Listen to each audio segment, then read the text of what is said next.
행복한 안식일입니다. 하나님의 축복이 오늘 예배자들에게 함께 하실 줄 믿습니다. 안식일은 우리가 창조주 하나님께 경배를 드리는 날입니다. 지금 우리가 경배 드리는 시간인데 경배 어떻게 드리나요?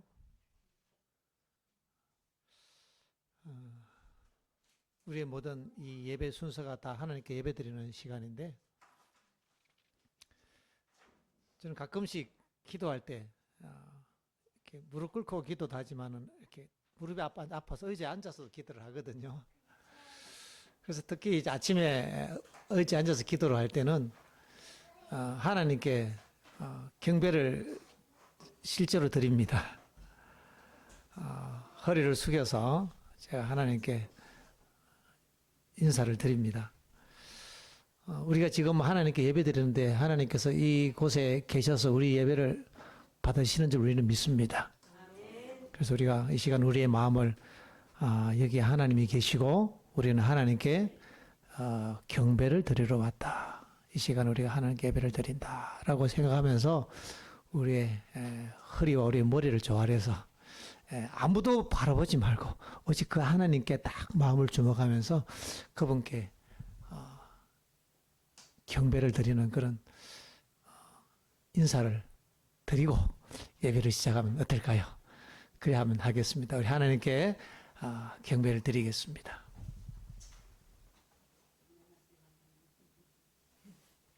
아멘. 저는 가끔씩 기도할 때 그렇게 합니다. 오늘은 어제 저녁의 말씀을 계속 이어서 함께 보도록 하겠습니다. 어제 저녁에 사무엘상 26장에 있는 말씀을 보았는데요. 다 들으셨다고 생각하고 이제 이어서 계속 나가도록 하겠습니다. 혹은 못 들으신 분들은 어제 저녁에 그 유튜브에 올라와 있는 것 다시 한번 들을 수도 있겠습니다. 다윗이 도망 다닐 때 이야기입니다. 그가 항무지에 있을 때 사울 왕이 군대를 데리고 그를 잡으러 왔습니다. 그날 밤에 사울 왕이 자기 군대의 에워싸여서 그 가운데서 아브넬 옆에서 잠을 자고 있었는데 하나님께서 그들을 깊이 잠들게 하셨습니다. 다윗이 자기 군장 중에 한 명인 아비새와 함께 그 사울의 진영 제일 가운데 바로 사울 왕 옆에까지 갑니다. 저는 왜 갔는지 모르겠어요. 그 위험한 곳에. 어쨌든 잠자고 있는 사울 옆에까지 갔고 아비새는 창을 손에 잡고 하나님께서 하나님의 섭리를 우리에게 주신 기회니까 지금 이때에 사울 왕을 제거해야 합니다라고 그가 제안을 합니다. 질문을 드리겠습니다. 하나님께서 다윗에게 사울 왕을 죽이라고 그 기회를 주신 것일까요? 아니면 다른 이유로 그런 상황을 허락하셨을까요? 우리는 보통 지금이 사울을 제거할 수 있는 절호의 기회이고 이것은 하나님이 주신 기회다. 그러므로 우리가 지금 그 사울을 제거해도 이것은 하나님이 허락하셨으니까 정당하다라고 해석을 하고 결론 내립니다. 요나가 하나님께서 닌느웨에 가서 복음을 전하라고 했을 때 그는 그곳에 가기가 싫었습니다. 왜냐하면 니느웨 사람들을 미워했거든요. 그들이 죄로 멸망당하는 것이 요나가 바랐던 것입니다. 혹시나 니느웨가 회개할까 봐도 또 조심스러웠습니다. 혹시 회개하면 하나님이 벌 안 주시면 또 곤란하잖아요. 그래서 가기 싫었어요. 거기 가서 조롱받는 것도 싫었습니다. 내가 예언했는데 그 예언이 이루어지지 않아서 거짓 선지자라고 하는 비난받는 것도 두려웠습니다. 왜냐하면 하나님은 자비롭고 은혜롭고 노하기를 더디하시기 때문에 혹 회개하면 용서하실지도 모르잖아요. 그럼 자기는 거짓 선지자 되는 거예요. 중요한 것은 내 명예가 소중했고 선지자로서 내 했던 말이 정확한 성취가 되는 것이 더 중요했기 때문에 그는 도망갑니다. 근데 성경에 보면 도망가기 위해서 항구로 갔더니 하나님의 섭리로 다시스로 가는 배가 딱 와 있는 거예요. 순적하게 그 배를 올라타고 갑니다. 그런 생각할 때, 내가 지금 다시스로 가는 게 하나님의 뜻이야. 이러면서 다시스로 도망갑니다.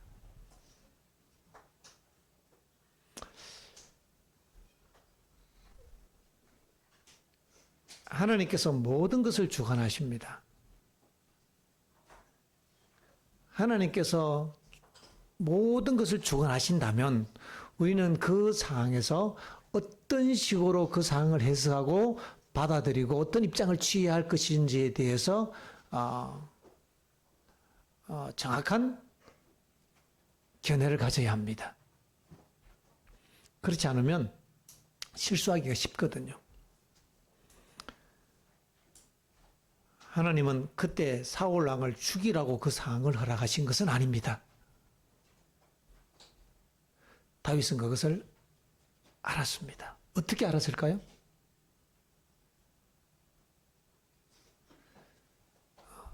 우리에게 주어지는 모든 어떤 섭리의 사건들을 해석하는 기준이 필요합니다. 기준이 없다면 내 기분대로 내가 원하는 것을 중심으로 해석합니다. 이것은 내가 좋아하는 거니까 하나님의 뜻이야. 이 봐라. 이렇게 되었지 않는가. 이렇게 우리는 해석하고 싶어 합니다.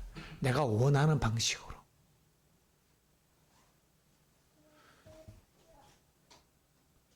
다윗도 자기가 원하는 방식으로 했더라면 그날 그곳에서 사울을 제거할 수 있었습니다. 그러나 그런 상황에서 다윗이 선택했던 것은 그 모든 섭리의 상황을 내가 어떻게 받아들이냐 하는 문제를 하나님의 말씀을 기준으로 그런 그것을 받아들이고 행동했습니다. 하나님의 말씀의 기준은 하나님께서 기름 부은 자를 사람이 해치지 말라는 거죠. 그것에 대한 확실한 기준이 있었기 때문에 두 번씩이나 그에게 그런 기회가 주어졌어도 말씀의 기준으로 그 상황을 받아들이고 원수 갚지 않고 그를 선대해서 살려서 보냅니다. 이것이 그 상황을 허락하신 하나님의 원래의 의도였고 그 원래의 의도에 가장 합당하게 그는 처신할 수 있었습니다. 왜냐하면 그 상황에서 자기가 원하는 것, 내 감정과 내 기준과 내 욕망을 따라서 행동하지 않고 하나님의 말씀을 따라서 행동했기 때문에 그렇습니다. 그래서 이 네 가지 우리가 하나님의 음성을 듣는 방법이 있는데 그 중에 첫 번째가 바로 하나님의 말씀입니다. 가장 명확하고 가장 분명한 기준은 성경입니다. 하나님의 살아있는 정언의 말씀들입니다. 우리가 말씀을 부지런히 살피고 말씀을 통해서 하나님의 뜻을 분별해야 합니다. 그리고 여러 가지 섭리의 사건들이 펼쳐질 때에 그 상황에서 우리가 어떻게 대처하느냐는 말씀의 기준으로 해야 합니다.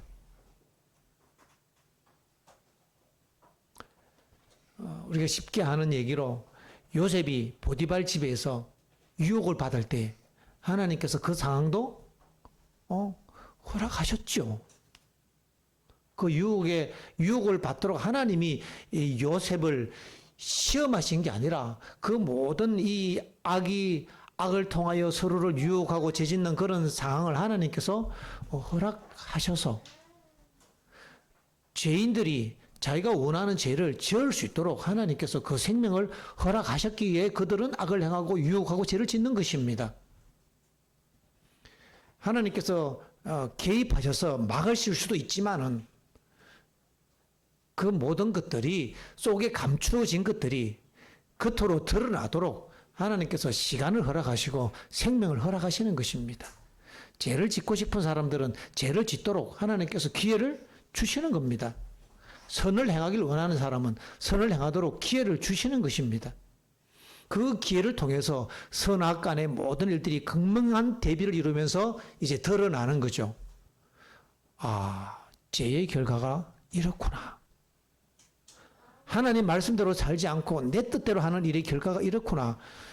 자연스럽게 이 지구 역사를 통해서 다 드러나도록 하나님께서 그 시간을 허용하신 것이지요. 그런 이 하나님의 크신 경륜 가운데서 요셉은 유혹받는 상황에 처했고 우주는 긴장하며 그 상황을 지켜보고 있었던 것입니다. 야, 하나님의 섭리로 나에게 이 멋진 유혹이 왔다? 그는 이렇게 받아들이지 않았습니다. 거기서 그에게는 하나님의 말씀이 그에게 기준이었습니다. 인간적으로 볼 때 아무도 보는 사람이 없었고 그 일은 그에게 호의를 받을 수 있는 일이었고 그 욕망에도 맞는 일이었습니다. 인간이었기 때문에. 그럼에도 불구하고 그는 여호와께서 여기 살아계시고 하나님의 그 말씀의 기준을 따라서 해야겠다고 그는 마음에 결정을 내립니다. 요셉의 그 모습은 다윗의 그 모습과 서로 일치하는 것입니다. 우리도 여러 가지 하나님의 섭리 가운데서 여러 가지 상황을 만나게 될 것입니다. 그때 순리대로 일이 풀리고 또 이것 하는 것이 나에게 좋아 보이고 내가 그것 하고 싶을지라도 하나님의 말씀이 나에게 뭐라고 지시하시는지를 살펴봐야 합니다. 그래서 그 말씀을 기준으로 섭리를 해석해야 합니다. 그 다음에 우리는 가끔씩 우리의 생각 가운데 말씀하시는 성령의 음성을 들을 때가 있습니다. 그런데 그 생각이 성령의 음성인지 내 생각인지 사단이 주는 암시인지 이게 헷갈릴 때가 있어요. 그런데 내가 간절히 원하는 것이 있으면 이게 성령의 음성인갑다. 성경책을 쫙 펼쳐갖고 하나님께서 이렇게 말씀하셨네. 이거 이런 뜻인갑다. 우리는 우리가 원하는 쪽으로 해석하고 싶어 합니다. 우리는 우리의 원함을 내려놓고 하나님께서 뭐라고 말씀하시는지 그 기준으로 하나님 음성을 해석해야 합니다. 잘못하면 우리가 실수하기가 쉽거든요. 그러면 천년계 가운데서 하나님께서 우리에게 뭐라고 말씀하실까요? 하나님께서 천년계를 통해서도 우리에게 말씀하시는데요. 천년계를 통해서 말씀하시는 음성 듣는 것도 하나님의 말씀을 통해서 우리가 해석해야 합니다.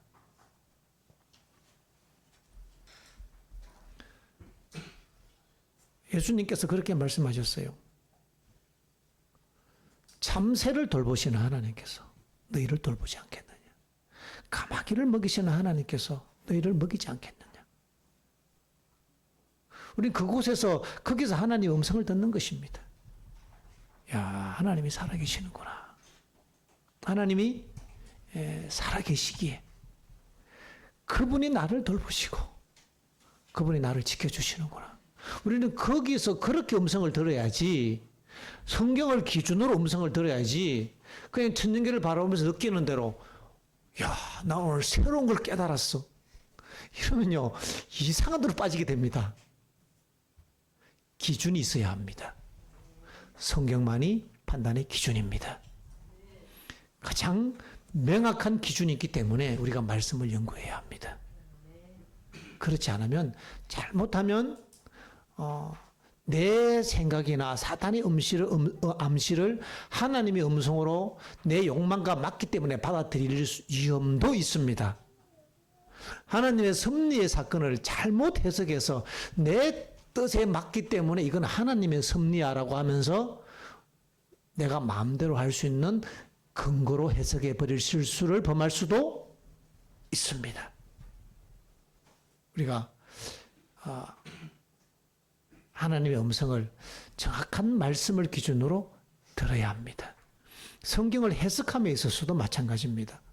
성경을 해석할 때도 내가 원하는 것 중심으로 그것을 우리가 해석할 위험도 있습니다. 성경 자체의 메시지가 뭐냐 이거예요. 하나님께서 이걸 통해서 나에게 전달하시고자 하시는 하나님의 뜻이 뭐냐 이거예요. 그것을 우리가 이해하고 받아들여야 합니다. 그리고 전체적인 메시지를 기준으로 어떤 부분적인 메시지를 해석해야 합니다. 그러면 모든 성경은 다 하나님의 말씀이기 때문에 서로 충돌하는 것이 없어요. 그렇게 해서 하나님의 뜻을 해석한다면 우리가 실수하지 않고 하나님의 섭리를 따라 가기가 쉬운 것입니다.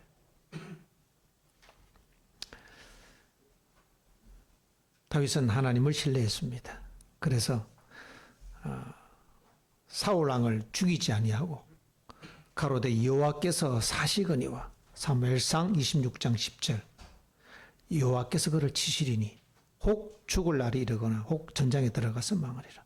그것은 하나님께서 알아서 하실 일이고 나는 기름 부음 받은 자를 치지 아니하고 나는 친히 원수 갚지 아니하리라. 성경에서 우리에게 말씀하시는 기별은 내 원수를 사랑하라 이거예요. 원수 갚지 말라는 겁니다. 그 기별을 근거로 다윗은 원수를 갚지 아니했습니다. 자기를 그토록 죽이려고 했는데 다윗이 사울 왕을 미워했을까요? 아니면 용서했을까요? 아니면 사울 왕이 너무 싫었을까요? 아니면 어땠을까요? 뒤에 보면 나옵니다. 사울 왕이 블레셋과의 전쟁에서 죽습니다. 요나담과 그 세 아들과 함께 전장에서 죽습니다. 그 소식을 듣고 다윗이 옷을 찢고 대성통곡하는 장면이 나와요. 다윗은 사울 왕을 그렇게 미워하지 않았습니다.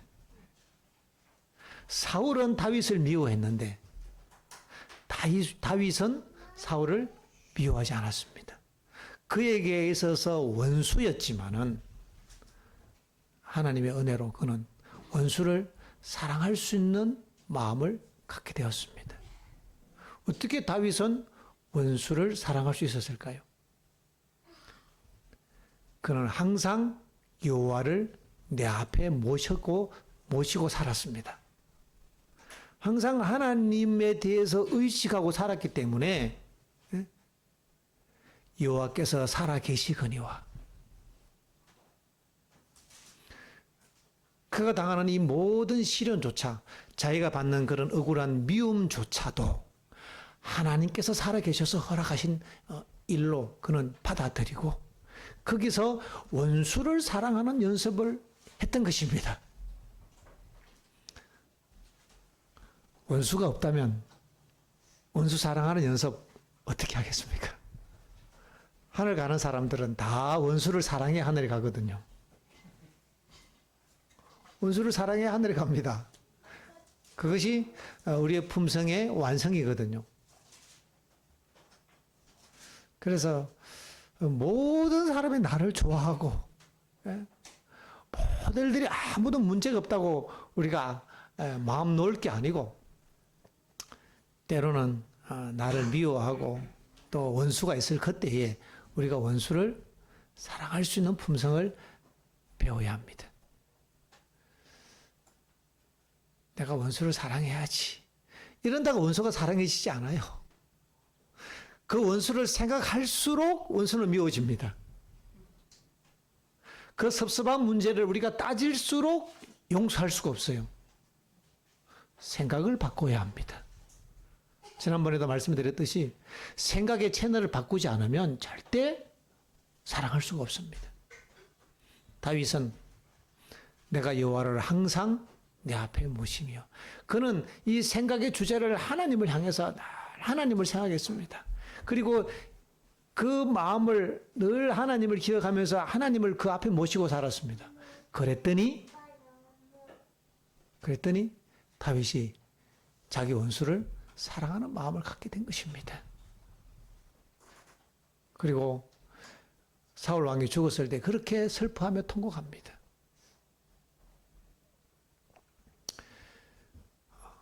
이 요나단을 보면 정말 위대하다는 생각을 합니다.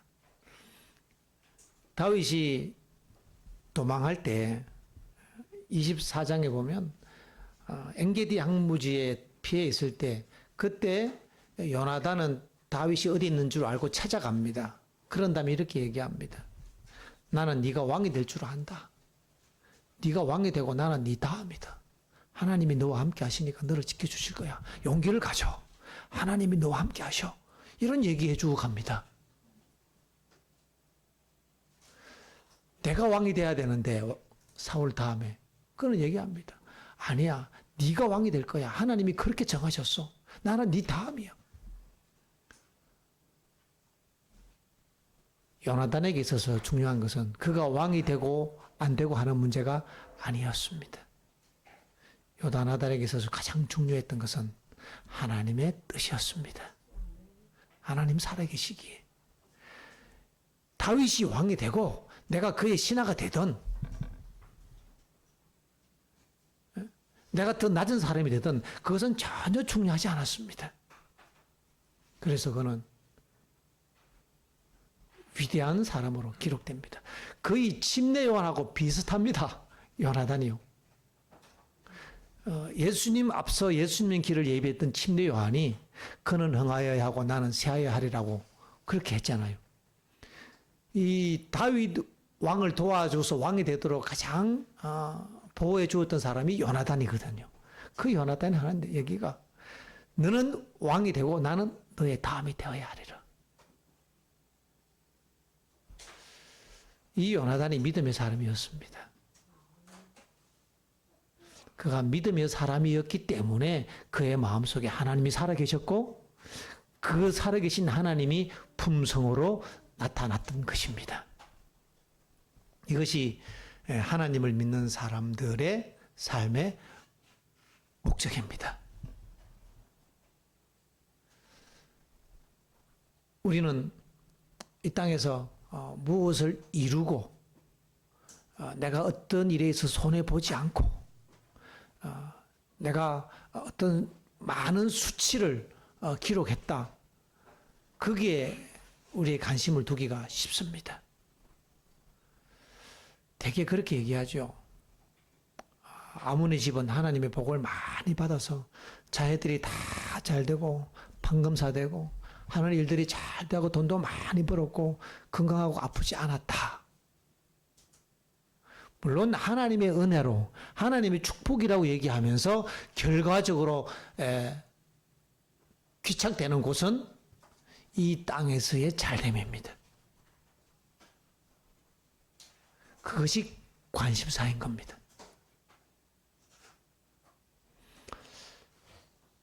하나님께 열심히 기도하고 하나님 신앙생활 잘했는데 이 땅에서 가난하고 아프고 멸시받고 무시받고 이러면 하려고 하겠습니까? 그러면 사람들은 나는 그런 신앙 안 한다 이래요. 결국 하나님이 필요했던 게 아니고 하나님께서 주시는 어떤 축복이 필요했던 것입니다. 다윗은 이것을 넘어섰습니다. 요나단은 이것을 넘어섰던 사람입니다. 그럴 때 그들의 모습 속에서 품성이 나오는 것입니다. 이거 넘어서지 않고는요, 절대 품성이 나오지 않아요. 나올 수가 없습니다. 아무리 기도해도 품성 변화되지 않습니다. 왜냐하면 하나님이 목적이 아니고 하나님이 주시는 어떤 축복이 목적이라면 품성 변화가 어렵습니다. 그러나 우리가 다윗처럼 요나단처럼 하나님이 목적이고 늘 하나님을 내 앞에 모시고 살아간다면 저절로 품성이 변화되는 것입니다. 그것은 하나님이 하시는 거죠. 다윗은 그렇게 해서 왕이 될 수 있는 절호의 길을 걷어차버리고 원수를 돌려보내줍니다. 살려줍니다. 그것은 하나님께 대한 절대적인 믿음과 신뢰였습니다. 그 믿음대로 하나님께서 하나님의 시간에 사울을 멸하시고 하나님의 시간에 그를 왕으로 세우십니다. 다윗이 왕이 되는 과정을 보면요, 사울이 죽고 나서 유다 나라에서 유다 지파들이 사울을 유다 지파의 왕으로 세웁니다. 그래서 유다 지파의 왕으로서 7년 6개월을 보냅니다. 그리고 뭐 어떠한 일도 하지 않아요. 유다인들 다 모아갖고 그 아브넬 제거하고 자기가 이스라엘 왕이 되어야 되잖아요. 하나님께서 기름 부으셨는데 그는 그렇게 하지 않습니다. 그냥 기다립니다. 그러는 동안 점점 이 사울의 집안은 약해지고 다윗의 집안은 강해지면서 드디어 아브넬이 그 이스라엘을 다 데리고 다윗 밑으로 들어옵니다. 그래서 33년 동안 토탈에서 40년 동안 왕으로서 이스라엘을 다스리는 일을 하게 됩니다. 이 다윗이 왕이 되는 이 모든 역사는 하나님께서 기름 부으시고 그 모든 일들을 하나님이 이루시도록 그는 기다렸습니다. 기다릴 수 있었던 것은 하나님을 전적으로 신뢰할 수 있었다는 것입니다. 이 기다림의 신앙은 위대한 것입니다. 우리가 조급한 이유는 하나님을 신뢰하지 못하기 때문에 그렇습니다. 빨리 뭐가 돼야 되거든요. 우리는 빨리 뭔가 이루어져야 되기 때문에 내 성격대로 내가 원하는 방식대로 내 뜻을 이루어야 되기 때문에 우리는 기다리기가 참 어렵습니다.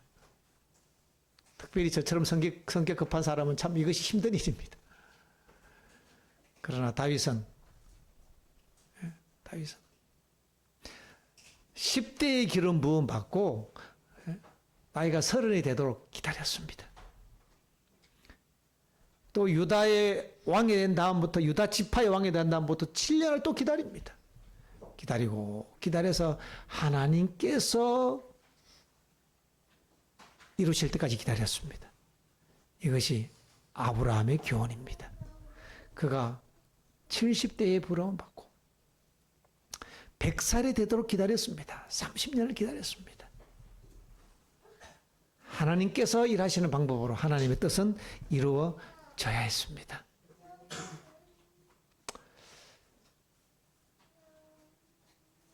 어쩌면 우리에게는 좀 힘들 수 있어요. 좀 안달나고 조급할 수 있습니다. 왜 그럴까요? 왜 우리는 그것이 힘들고 조급하고 좀 초조하고 답답하지요? 그런 상황 되면 가만히 분석해 보니까 우리는 결과가 필요했던 것입니다. 이 세상 왕국에 어떤 물질이나 업적이 필요했던 것입니다. 세상의 인정과 세상의 돈이 필요했던 것입니다. 이 세상에서의 성공이 필요했기 때문에 마음이 조급한 것입니다. 가만히 분석해 보니까 이 세상의 결과가 중요한 게 아니라 하나님 한 분으로 만족할 수 있다면 급할 필요가 없어요. 왜냐하면 이미 그 과정 속에서 하나님이 나와 함께 하시고 내가 여호와를 항상 내 앞에 모시고 살아가기 때문에 그 결과는 지금 오나 나중에 오나 그건 그렇게 중요한 문제가 아닙니다. 가장 중요한 것은 내가 하나님을 모시고 살아가느냐 하는 문제입니다. 그러기에 다윗은 기다릴 수 있었습니다. 우리가 하나님을 신뢰하고 기다릴 수 있는 그런 믿음 갖게 되길 바랍니다. 그렇게 되기 위해서는 이게 억지로 되는 게 아니거든요. 하나님의 나라를 구해야 합니다. 세상 나라에 대한 것들은 하나님께 다 맡기고 내려놔야 합니다. 우리가 추구하는 것이 이 땅의 나라가 아니고 하나님 나라가 되어야 합니다. 하나님의 임재하심, 그분의 함께하심, 그분만 있다면 이 땅의 것들은 아무것도 걱정할 게 없다. 오직 우리가 그 하나님 한 분을 위하여 살아간다면 이 문제가 훨씬 우리에게 쉽게 해결되리라고 믿습니다. 신앙의 방향이 우리가 좀 바뀌어진다면 자유함이 있을 줄 믿습니다. 요 다음 장에 가면요, 다윗이 실수하는 얘기가 나오거든요. 27장 1절에 가면 다윗이 그 마음에 생각하기를 내가 후일에는 사울의 손에 망하리니 블레셋 사람의 땅으로 피하여 들어가는 것이 상책이로다.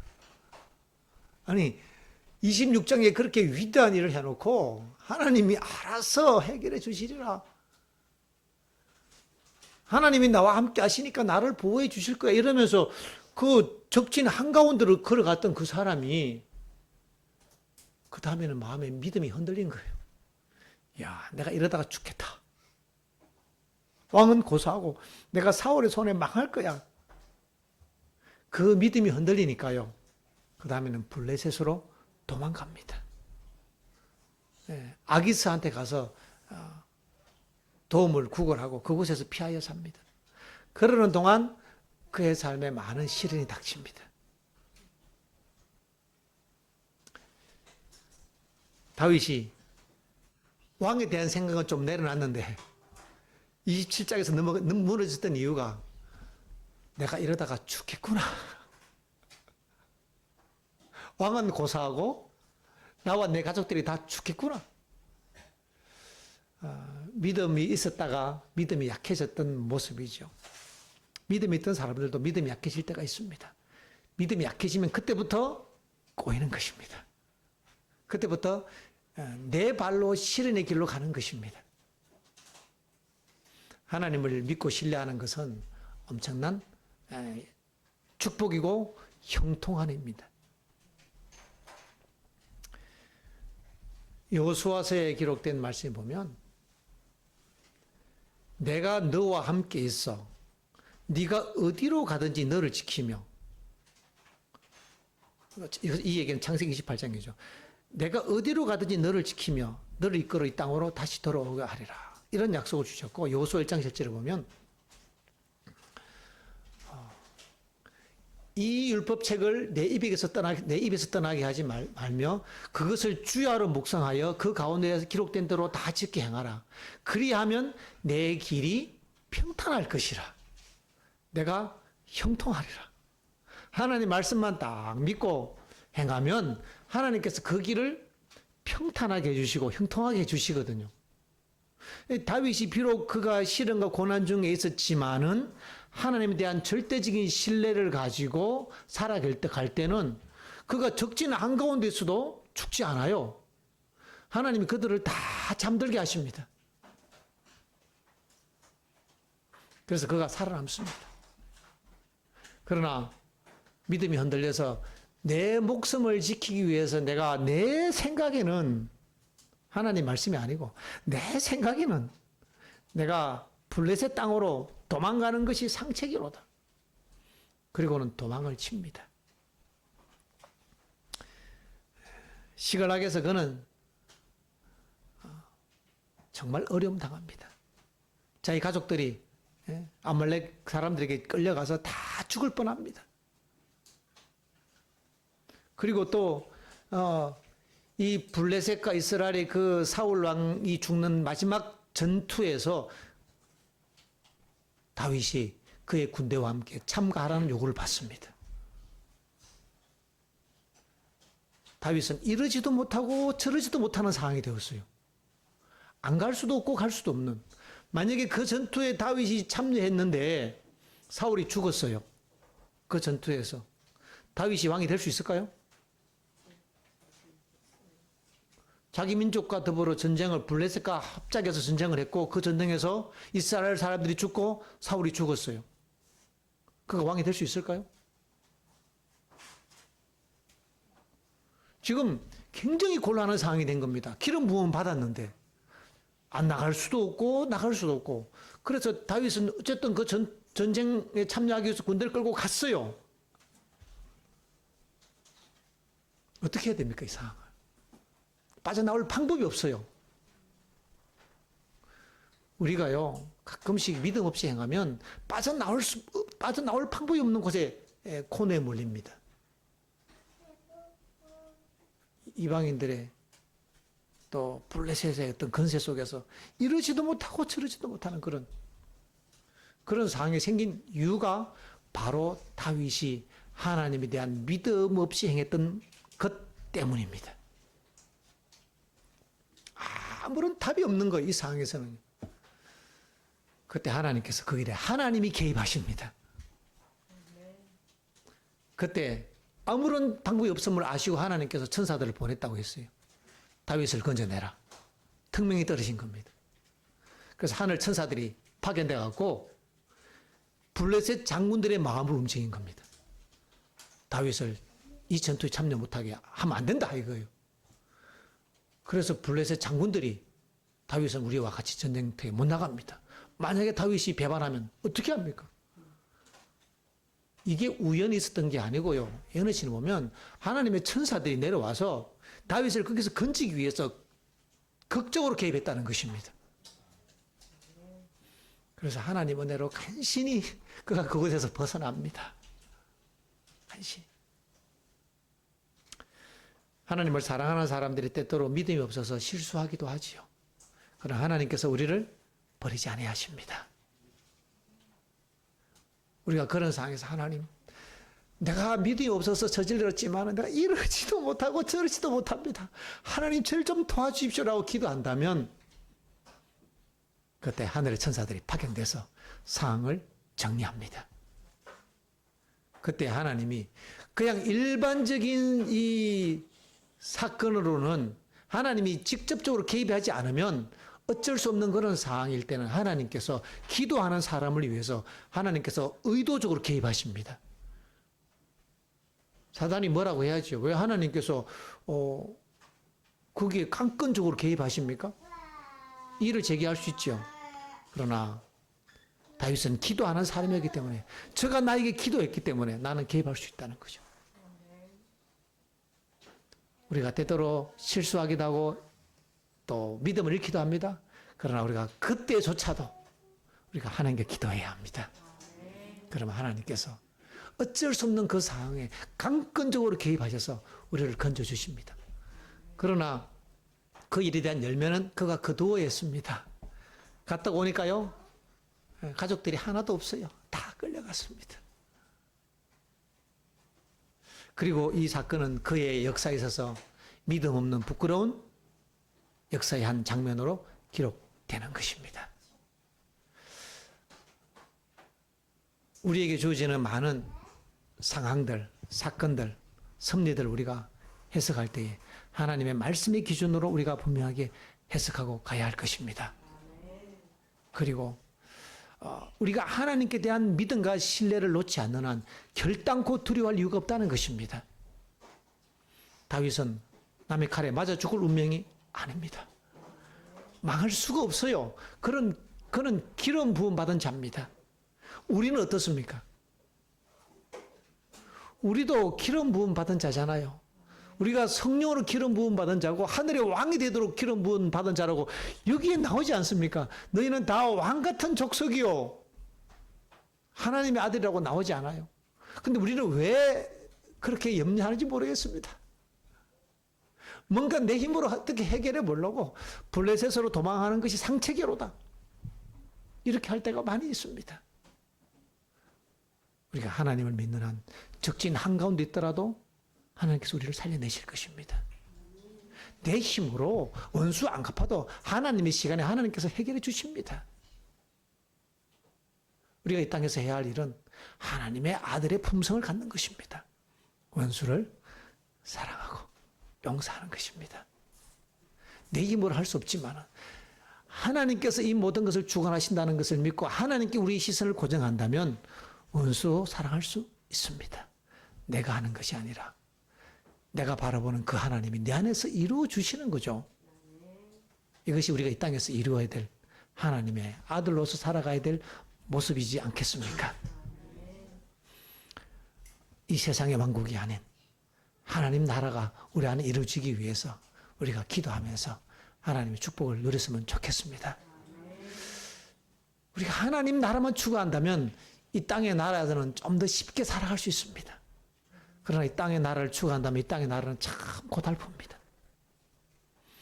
우리가 하나님 앞에 모든 것 다 내려놓고 오직 하나님 살아계시서 여호와께서 살아계시거니와 그분께서 우리의 삶의 모든 문제를 주관하시고 보호하시고 공급하시고 지켜주신다는 그 약속 하나 믿고 우리가 기름 부음 받은 자로 그렇게 살아가는 여러분과 제가 다 되기를 소망하면서 말씀을 마치겠습니다.